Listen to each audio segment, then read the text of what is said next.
Assalamu alaikum, hurmattуу YouTube sүйүүчүлөрү, Deniz Ak Intellektual TV kanalынын катталуучулары, сиздер менен мен Бакыт Сулайман.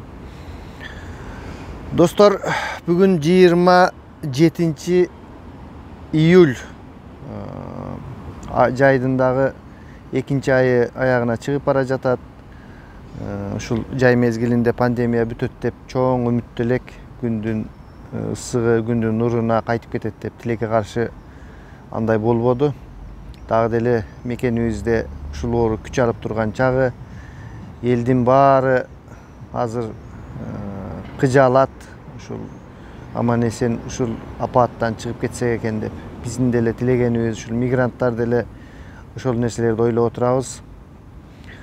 Ушул эле кезде биздин саясий аренада дагы турмуш токтоп калган жок. Саясий күрөштөр күч алып эле келе жатат.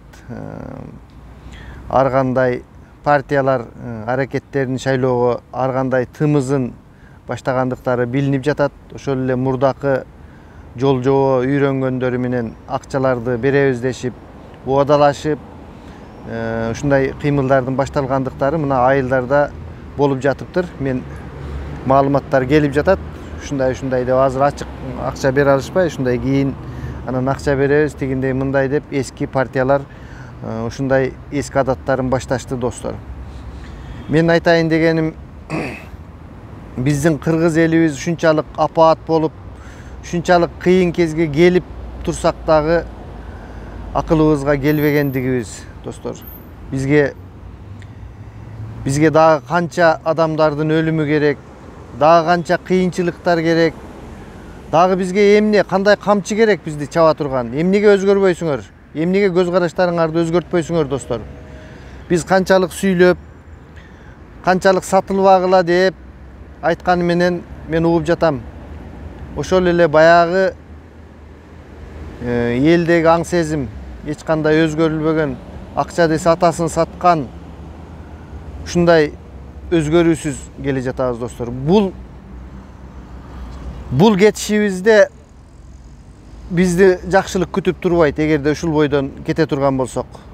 Баягы кимдир бирөө айткандай койчумандын таягы болгудай болуп жатат да. Өзгөрүшүбүз керек, достор. Өзгөрүп, көз карашыңарды өзгөртүп, шайлоого активдүү катышып, башка заманды түзүүгө. Ушинтип мына канчалаган кыргыздар тентиреп четте жүрүшөт.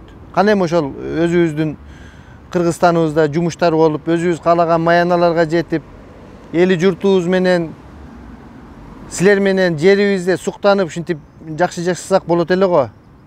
Тилекке каршы андай болбой, көз караштарыбыз өзгөрбөй жатат.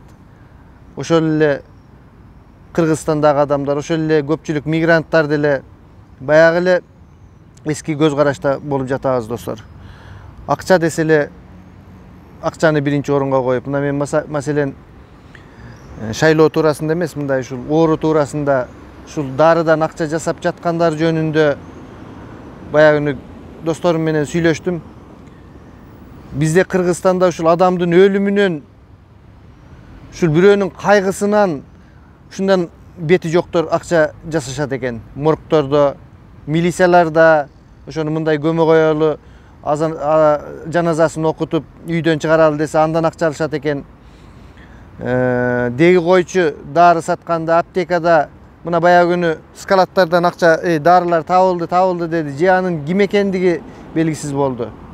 Бабановдуку деп бир чыгышты, башканыкы деп бир чыгышты, элге караңгы бойдон калып кетти. Өзү дары тапканын бир Кыргызстанга экономикалык жактан алдыга алып, кыйынчылыктан чыгып кете тургандай бир программаны таап алгандай Кубатбек Боронов сүйлөдү. Дарыны таап алдык, ушундай жаап жатсыз. Ошогон дарылар 99 миң миллион. Ар бир аптеканы казсаңар ошондой бекитип жатканы чыгат. Ал чоң ачылыш эмес. Ошончолук деңгээлде айтып туруп, анан кийин анын ким экендигин айткан жоксуңар. Акча үчүн адамдар дагы деле баягы сатылмай, дагы деле акча жасамай көрсө, достор, биз баягы феодалдык замандан эле социализмге келип, анан капитализмди, крупный, чоң акчаларды кармап көргөн эмес экенбиз. Эч кимибиз. Акча деселе эптеп байыш керек деп атасын дагы унутуп, бир тууганын дагы, элди дагы унутуп, өзүн дагы унутуп, өлүп калсаң дагы акча таап, ден соолугуна карабай акча үчүн жанталашып жатышат достор. Саясий абал, моралдык биздин ушул аң сезимибиз ошондой жактарга кетип жатыптыр. Анан бул кичине азыр саясат жөнүндө сүйлөшөйүн деп баштадым эле, анан дагы башка жакка кетип калдым достор. Мына кайра келели. Мени баягы күнү бирөө комментарий жазыптыр. Сиз жакшы эле жаштарды колдоп, ойлоруңуз жакшы эле, анан эле эмне эле Адахан Мадумаровду колдой бересиз деп. Достор, мен эмнеге Адахан Мадумаровду колдоймун? Мен Адахан Мадумаровду кээ бир адамдар сыяктуу 100% колдоп, ошон үчүн башымы сайып, көзүмү эчтеке башка нерсе көрмөй андай кылып колдобойм. Мен Адахан Мадумаровдун көптөгөн бир мага жакпаган кемчиликтери дагы бар. Элден ашыкча жакшы жактары дагы бар. Ошол нерселерди азыркы кезде мындай салыштырып көргөнүмдө Адахан Мадумаров бул мен үчүн бардык саясатчыларга караганда эми жакшы көрүнөт да, мындай алдыңкы сапта бараткандай сезилет. Балким мен сиздердин оюңуздар менен мындай талашып, меники туура, сеники туура эмес деп айтпаймын. Анткени чындык ар кимдин өзүндө да. Сиздин кимди кааласаңыз, ошол нерсени айтып жаткандыгыңыз абдан туура. Сиздин ошого жараша аргументтериңиз, фактыларыңыз бар. Адахан Мадумаровду дагы жактырбай турган, тиги өзүңүз колдогон адамды дагы жактыра турган фактыларыңыз дагы бар да. Менин дагы ошондой фактым бар. Бул жерде меники эле туура деп айткандыгымдын өзү туура эмес болуп калат да. Себеби мен Адахан Мадумаровду эмнеге ушунчалык жаштарды келетсе дагы, башкалар келетсе дагы туура деп ойлойм. Анткени Адахан Мадумаров даяр болуп калган саясатчы да. Бул жогорку кызматтарда иштеп жүргөн. Эгерде бийликке келсе, ошол замат чоң бир бийликтин башында аңтар төңтөр болуп, Адахан Мадумаров өзүнүн реформаларын жасайт эле деп бир терең менде ишеним бар да. Балким достор, андай нерсе болбой калышы деле мүмкүн. Мен 100% ошол нерсеге гарантия бере албаймын, бирок кандайдыр бир деңгээлде ошого ишенемин. Жүрөгүмдө ишеним бар. Ушул киши даяр, ушул киши бизнесмен, бизнес чөйрөсүнөн чыккан эмес, акчага кызыкпайт. Бир мындай карапайым бизге окшогон адамдардын кызыкчылыгын коргойт деп мен ошого ишенемин. Анан эмне эле сайрап бул Адаханды мактай берет, андай мындай дебегиле, мен мактабайм достор. Мисалы үчүн Адахан Мадумаровдун дагы мага көп жакпаган жактары бар. Мисалы айта кете турган болсом, мына азыр жаманбы жакшыбы кандай дейбиз, ушул мен деле ушул заманга ушул нерсеге алып келгендигине ушул Өмүрбек Чиркешевич Текебаевдин мына ушул бийликтин 30%, 40% жагын чоюп жүргөн, ушул заманга алып келгенге тиешеси бар деп кандайдыр бир деңгээлде ушул Өмүрбек Чиркешевич Текебаевди мындай күнөөлөгөндөй. Бирок мен аны саясатчы катары абдан сыйлаймын. Өзүмдүн жердешим агам болот. Мен саламдашып да көргөн эмесмин, бирок абдан жогорку деңгээлдеги интеллектуалдык деңгээли бийик ушундай чыныгы саясатчы деп сыйлаймын да. Бирок ушул азыркы заманга алып келгендигинде ушул кишинин дагы тиешеси бар деп мен эсептеймин. Ошондуктан мисалы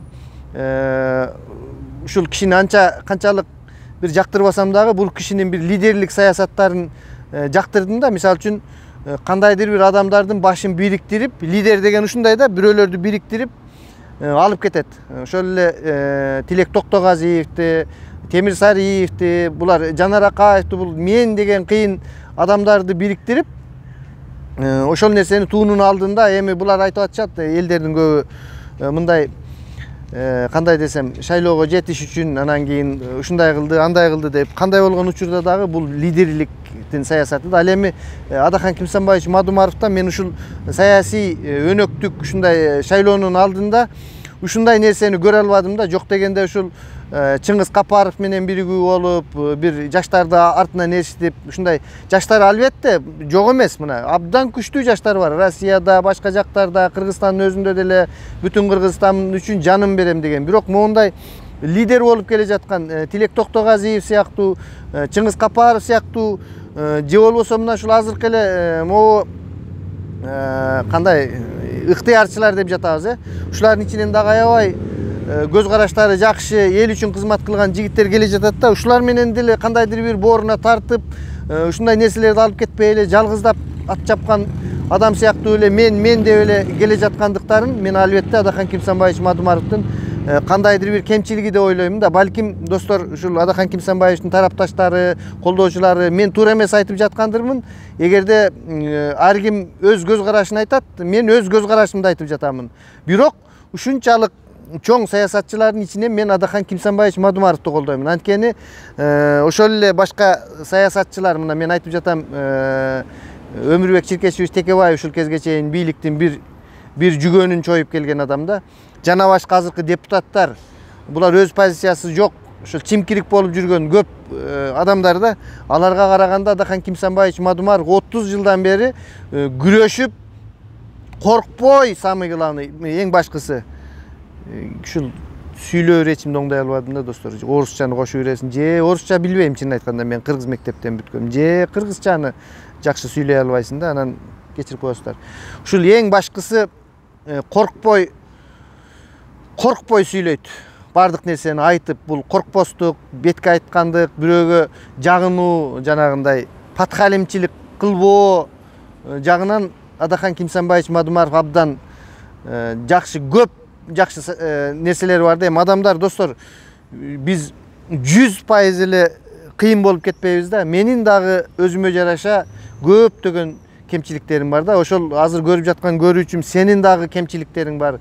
Ушундай эле кемчиликтер Адахан Кимсанбаевич Мадумаровда дагы бар. Анткени биз адамбыз, робот эмеспиз. Бизге бир даяр программаны мээбизге салып туруп, анан коюп койсо ошол программанын негизинде иш кыла бере турган. Анткени биз адамбыз. Көз караштарыбыз өзгөрүп турат. Бүгүн бир адамды колдоп турсак, эртеге бир адамды, мен мисалы үчүн Тилек Токтогазиев деген жигитти көп билбейт элем. Өзүнүн сүйлөп жүргөндөрүн андай мындай көрсө эле бир ушундай маани бербейт элем да. Бул акыркы кездери мен абдан ушул жигитти колдоп жатам. Мына 1000ден ашык концентраттарды коюп, чоң нерселерди кылды да. Ушундай адамдын көз караштары өзгөрөт экен. Анткени биз билбейт экенбиз. Мен отуруп алып эле көп болсо интернеттен билем да. Ал эми жанынан бирөөнү сүйлөшүп көргөн эмесмин. Ушундай көргөндө, башка нерселер болгондо дагы көз караштар өзгөрүшү мүмкүн да достор. Мына ушул жаштардын ичинде мен азыр абдан колдогонум ушул Тилек Токтогазиев. Мына силер мисалы үчүн Анжеликаны депутаттыкка барат экен, анан могу партия менен барат экен. Кайсы партия менен барса дагы колдоймун мен ушул Анжелика деген кызды. Аябай жакшы, эл үчүн, адамдардын жашоосу үчүн, өмүрү үчүн жанын аябай ушунчалык уюштургуч жактары бар экен бул кыздын. Ушундай жаштарыбыз көп да. Бул нерсени көрө билишибиз керек. Бирок кемчиликтерин дагы айтып коюшубуз керек. Мен Анжелика кызыбыздын, карындашымдын бир кемчилигин айтып коеюн. Ушул фейсбуктарда эле отурат окшойт. Бирөө бир нерсе деп койсо эле ошого эле беттен алып эле, мисалы үчүн баягы күнү тиги ким деген кызды менен урушуп жүрдү. Унутуп да калдым, бир актриса менен ошол мени мынтип коюптур. Анан деп туруп, анан анысы антип деп бир жоктон бар чыгарып эле, же бул пиар болобу билбейм. Анжелика карындашым, сен улуу чоң жакшынакай иштерди кылып жатасың. Сага ал нерсенин эч кандай кереги жок. Сен ансыз деле жакшы. Мына баягы күнү сени президент чакырган экен, тиги Алтынай Нарбаеваны чакырбай койгон экен. Анан Алтынай өзүнүн кичине капатчылыгын айтып койсо, сен ага дагы реакция кылдың. Мен сизди эме кылганда мынттим эле, антим эле. Сенин ишиң Фейсбукта же башкада отуруп алып, сага туура эмес пикирлерди айткан адамдарга реакция кылуу эмес. Мен муну айтып жүрөм. Бизге сырткы күчтөр эч кандай таасир бербеш керек. Сен азыр өзүң жакшы, өзүң адамдарга таасир берип, өз таасири күчтүү лидерлик сапатка ээ болуп келе жатасың да. Сен жолуңан жазбагын, антип Фейсбуктан карап алып, анан бирөө мынтип коюптур мени, бирөө тигинтип коюптур деп ошого реакция кылып, анан сөзүңү 5 карыш кылып мынтип эч кандай кереги жок Анжелика. Ал шоу нерселер ал башка болот. Сенин кылып аткан ишиң, улуу нерселер башка болот. Эл сени барктап алат. Мен мына лично сенин аябай барктап буйруса, Кудайым буйруса ушул Кыргызстанга барып калсак, сага албетте жолугуп, сени менен сүйлөшүп деген бир жакшынакай, сен эмес, сенден башка дагы көп адамдар менен сүйлөшөйүн деген ушундай жакшы ойлорум бар да, карындашым. Кыскасы ошол. Менин азыр эмнеге жаштарды колдобой, анан Адахан Мадумаровду колдоп жатасыз деп ушинтип пикирлер болуп жатат. Мен албетте жаштарды колдоймун. Ошол эле Чыңгыз Капаровду, Тилек Токтогазиев, ортоңку муундардан абдан колдогонум мен Элвира Сурабалдиева, Жанар Акаев, мына Тилекке каршы ушул мен колдогон адамдар бирин-бири аябай, мисалы үчүн Элвира Сурабалдиева менен Адахан Мадумаровдун мамилеси начар, Жанар Акаев менен дагы эме иши кылып биринен бири аргумент, фактыларды таап эле бирине бири каршы да бул саясатчыларчы. Деги достор, сөздүн акырында көп сүйлөй бербейин, ынтымакка келелик, жакшы заман болсун. Эмки men emki sözlerimde, emki videomda uşul bir taraf ele uşul özüm jaktırgan partiyalardı, adamdарды ayta berбей, kийинки arka taraf жөнүндө дагы анализ, ошол Кыргызстан партиясы, мекеним Кыргызстан, биримдик, ушулар жакка дагы бир мындай сарасеп салып, ушулардын дагы бир мындай жакшы жактары барбы, же ошол саясатчылар каралагандай эле жалаң эле капкара нерсеби деп ушуларга дагы бир терең анализ жүргүзүүгө аракеттенемин. Анда эмес ошол кийинки жолугушууларга чейин аман эсен бололук. Сиздер менен мен Бакыт Сулайман болдум.